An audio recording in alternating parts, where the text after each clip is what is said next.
So I've got the Google Pixel 10 Pro, not the Pro XL, and I'm so happy that I went and got the smaller Pro. Last year I had the Google Pixel 9 Pro XL, and it was a great phone, but I wanted a Pro device that wasn't super large. And with the release of the 10 series, I was like, you know what? I'm gonna do the same thing that I did with the iPhone 16 last year and decided to go with the smaller Pro rather than the Pro Max.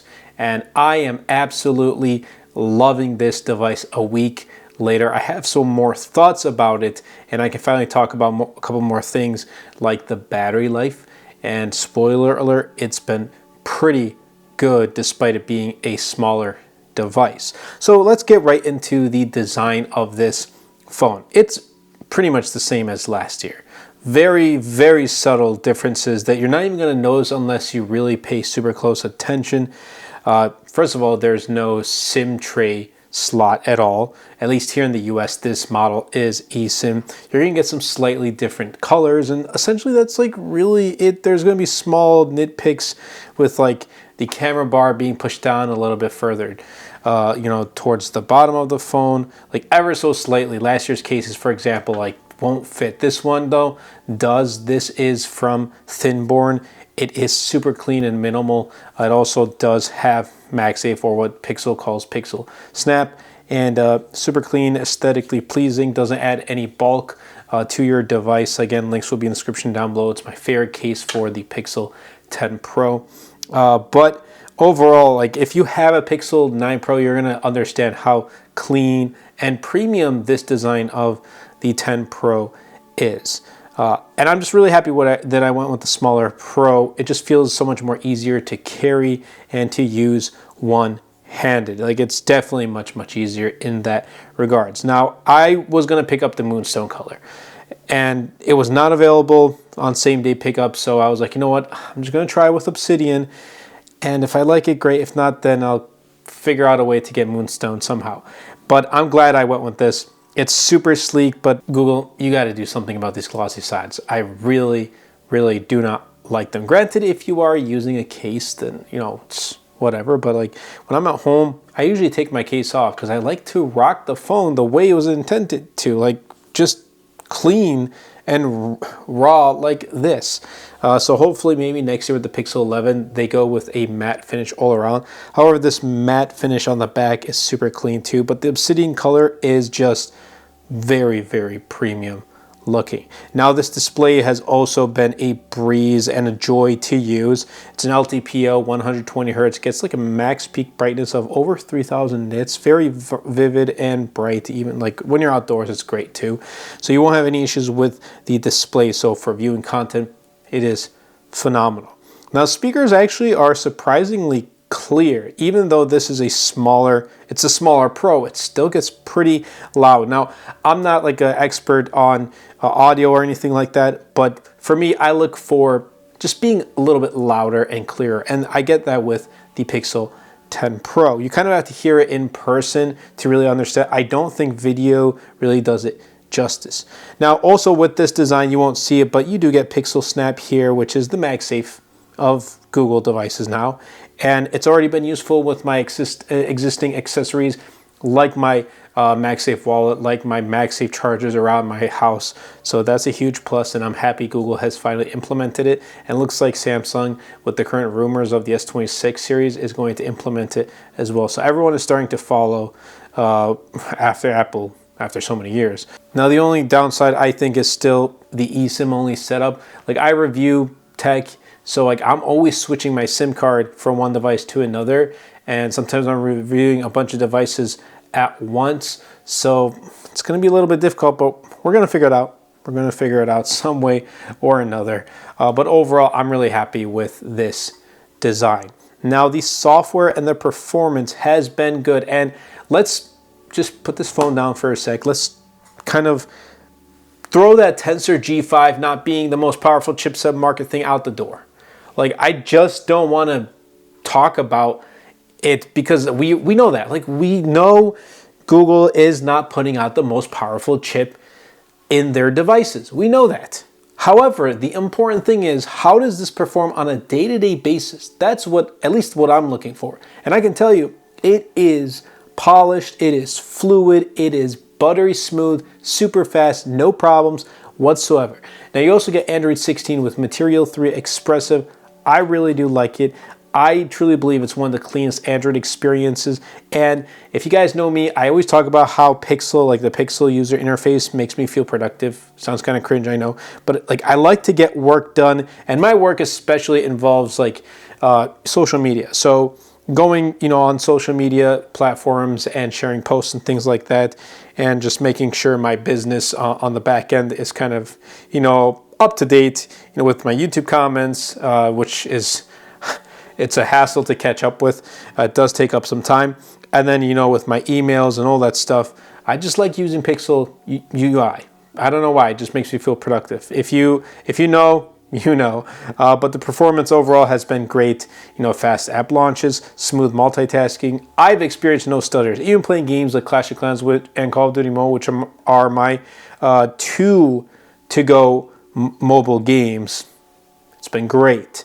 Now, I haven't run into any app crashes so far in the past week, which is good, and I hope that stays the same. And again, like I said, day-to-day tasks like YouTube, social media, browsing, calling, and texting, which, by the way, call quality does depend on your carrier too. I do have Mint Mobile, and it's been good. I can hear the person I'm calling. They can hear me. No issues whatsoever on that front. But, other day-to-day tasks, emailing, texting, browsing the web, watching YouTube videos, using it to, WhatsApp, whatever the case may be, just taking some notes, it's been awesome. And even if you want to play games like those two that I play, you're not going to have any problems whatsoever. Now, there are AI features, and my favorite one is with the Photos app that I'm actually going to show you guys right now. All right, so with this photo, for example, I'm going to click on Help Me Edit. It's going to use Google Gemini for that, but I'm going to change the color of the sky blue, and I'm going to change the trees into green. So change the color of the sky to blue and the trees to, let's just do orange. Let's see if it works. And I've seen the demos, it does, and most of the times it worked on my end, but let's see if it does it here on video. Now it's going to take a little bit of time, but that is completely okay. I mean, this isn't going to happen super duper quickly. You got to make sure you have a good internet connection. So let's see what it does, and bam. So I changed the color of the sky to blue. Is that what I texted? Could have been. So it didn't, and the trees to orange. So it changed some parts of the trees to orange, not all of it. Let's do another voice one. So let's do, while using the app, change the color of the sky to green and the color of the trees to red. And let's try that one more time, because, it's a work in progress. And honestly, if you're just getting into photo editing, maybe this can help you. Like, let's say you just want to delete some people in the background, or you just want to, like, again, change the colors or something like that, or just make some enhancements. I think this is a great option. Let's see what it does. Oh, actually, this one came out to be a little bit better. So it does give you some options. As you can see, this is the first option. And if we do zoom in, we can see some parts are still green, and the sky did, or some parts of the tree are still green, but the sky did, for the most part, turn green. We also get this photo right here, which some less parts are red and more parts are green. And then this is like, it's half green, half red. This one is also the same, but it did a pretty decent job with the sky. So there we have it. I'm actually going to go with this one right here, and I'm going to save as a copy. So what does this say? There we go. Got it. Bam.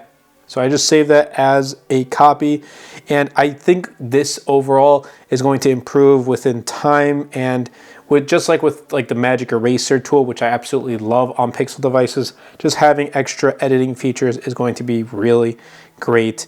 And right now, I feel like they're more like experimenting tools, but overall, I mean, over time, they're going to enhance the workflow of many individuals and enhance the productivity of you and I. Essentially, I think I can make use of this too.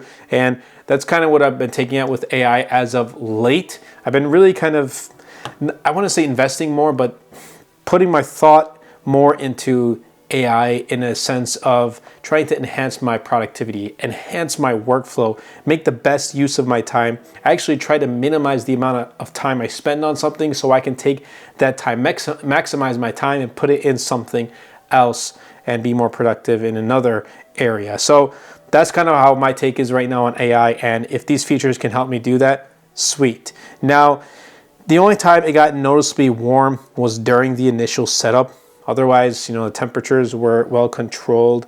Well, I'll put it this way. There was another time, but that was like I was driving and I had my screen on and it was like beaming right under the sun. So it was going to get hot eventually. Like I was watching a YouTube video. I had it up, in my car on my phone holder and the sun was beaming right in. It was getting noticeably warm. But that makes sense. Like that's a normal situation. It's not like you're just sitting there, it just gets abnormally hot, or you're at home, you're playing Call of Duty Mobile, it gets abnormally hot. There's really I've never come across those types of situations, but being under the sun, that happens to my iPhone. That's happened to my Samsung devices as well. So that I think is normal. I don't really want to elaborate more into that. And also you do get 7 years of software updates. So good job on that end. Now what I do love is the camera quality. And what I love to say about Pixel devices, in my experience, point and shoot is great. If you really want to get into photography, like mobile photography, Pixel devices in general, especially with the 10 Pro and Pro XL, are ones to consider. And now that there's 100x zoom, I'm super happy with the processing. I think is great. The quality holds up surprisingly well, and in some cases, I think it does better than the Galaxy S25 Ultra. And the low light performance is also really good. What Google started with night sight, I think it continues to impress. Video stabilization is good. It's getting better, but I still don't think it's up there with iPhone level quality. Like I still wouldn't replace my iPhone video that I use for many of my content and replace with the Pixel. Not yet, at least. It's very close. So maybe in the future, but just not yet. However, just overall, I think the camera system is really reliable. I don't want to go into like the breaking down the numbers. Yes, it has a really good camera setup, triple camera setup, and I think it's great for those who are getting into the world of content, or even just casual photo shooting and video shooting, or just saving these photos and videos as memories and sharing with friends and family. It's a really good camera setup. Now, the battery life on this has surprisingly been really good, despite it being a smaller Pro. It's a 4,870 milliamp hour battery, and it has plenty of juice for a full day of use. Obviously, if you're not like me and you barely use your phone throughout the day, then this may last you 2 full days without needing to charge it. And I'm on the high refresh rate with the highest resolution. It comfortably lasts until bedtime. I'm getting like 5.5, sometimes pushing 6 hours of screen on time. So that's a huge plus. And I think if I got the Pro XL, it would be even better. That also has a physically larger 5,200 milliamp hour battery. But that also has one thing that the Pixel 10 Pro, the smaller version, does not have, and that's 45 watts of fast charging. This is still stuck around like 30. Google, like, yes, you finally listened with the 10 Pro XL, but why not with the 10 Pro? It would have been really good if they shared the same charging speeds, but they don't, and they also don't share the same wireless charging speeds. I think Pixel 10 Pro XL caps at like 25 watts versus this, which is definitely not 25. I don't remember the exact number. It's either 12.5 or 15. Someone let me know in the comments down below, but I do know it's definitely not up there, and I can see it. It's literally not that fast. But because of Pixel Snap, I can kind of, let it slide, I guess, for a little bit for right now, because, MagSafe. I get to use my MagSafe chargers without a case, without this thin-borne case, especially when I'm at home. When I'm out on the go, I do use my case, which still has MagSafe, and then, you know, I can throw out a MagSafe charger. But when I'm at home, I just like to rock the phone like this. Really kind of look at the phone and just enjoy, you know, the phone that I bought. Because I put in $999 into this phone. Like, just really admire the phone that I am using every single day. So I haven't really had any real battery anxiety this past week whatsoever. Now, the pricing on this is still the same as last year. So it's $999 for the base 128 gig model. Now, for me, that has been completely fine because, look, I'm backing up a lot of photos and videos to Google Photos and Google Drive. So I don't have any issues there. And I already have pretty much every single app that I need to installed here. And I still have like 56 to 58 gigs of storage left, which I think is plenty. But if you're someone who stores, you know, all of their apps and photos and videos, especially locally, then I would recommend at least 256 gigs or higher. Now, I was able to pick this up with a $200 gift card promo from Best Buy. I think Amazon was also running the same promo, and the Google Store as well. They give you, you know, respectively, they give you credit. So $200 for Best Buy gets you $200 at Best Buy. Same thing for Google Store and then Amazon.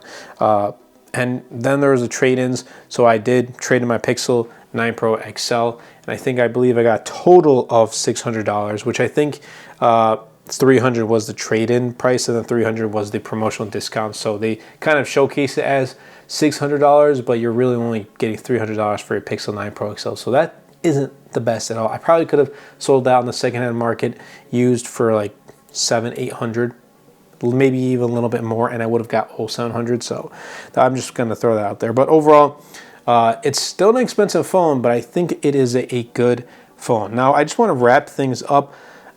With the past week of using this device, I've really been enjoying my time with this 10 Pro. I think it's the right size.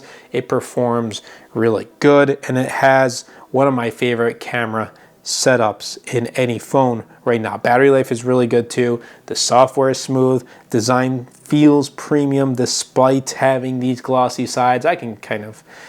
It's a $1,000 phone. Of course, I'm going to nitpick.